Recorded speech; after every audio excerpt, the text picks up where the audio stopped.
When we think of neuroplasticity, we often imagine dramatic breakthroughs like big emotional releases, major insights, life altering moments. But identity level change rarely comes from intensity. It comes from small experiences repeated in conditions of safety. We have to remember that the nervous system doesn't update its predictions based on our insights. It updates through repeated experience, emotional relevance, somatic engagement, relational context, and adequate rest. Our identity begins to shift when the brain gathers enough evidence to say, this new thing I'm trying out is no longer an exception. This is who I am now. Large experiences can open us up to change, but small experiences are what stabilizes change. A nervous system that's been shaped by trauma learns its identity slowly through thousands of moments of adaptation, through repeated emotional conditions, through consistent relational cues, and healing works in the same way. Daily neural practices are not self-improvement techniques. There are ways of organizing experience so that the nervous system can update its internal model.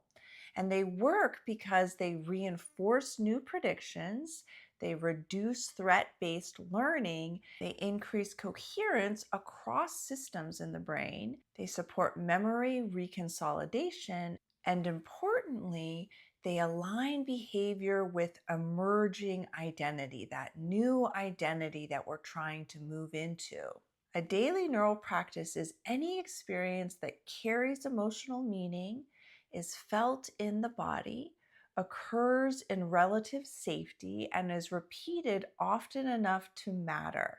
It's things like pausing instead of pushing through, noticing a moment of support without deflecting that support, naming a sensation rather than overriding it, allowing a boundary to be felt and not just stated, resting before collapse forces us to, letting something be good enough and staying present with it.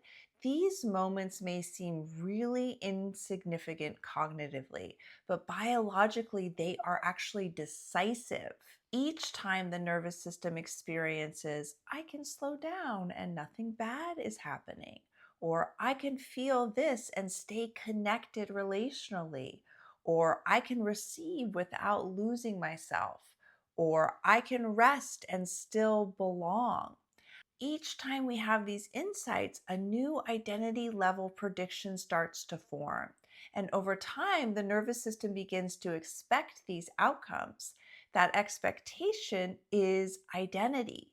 EMDR is able to open memory networks and meaning. And when we couple this with daily neural practices, they reinforce these updates by providing real-world confirmation.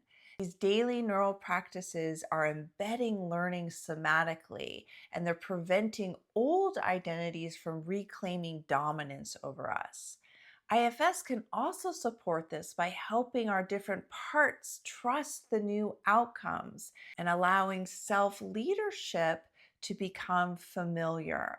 IFS can also help internal interference with the new learning or that new identity that we are working towards. Rest is another critical aspect of this process.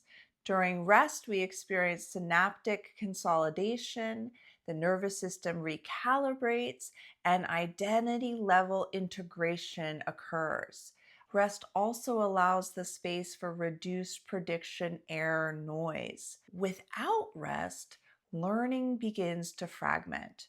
With rest, learning stabilizes in the nervous system. People who I work with who are combining these elements often report that they're feeling less internal friction, more consistent access to nervous system regulation, fewer dysregulated extremes, increased relational flexibility and emotional flexibility, and a reduced urgency to perform or protect. Overall, I hear people reporting a sense of being more themselves, contacting that part of themselves that they had been longing for. Over time, our identities change because our nervous system gathers enough lived experience to reorganize who we think we are. Small experiences repeated in safety are how our brains learn who we are now. Stay tuned because I'm going to continue this series, and episode 7 is coming up next week.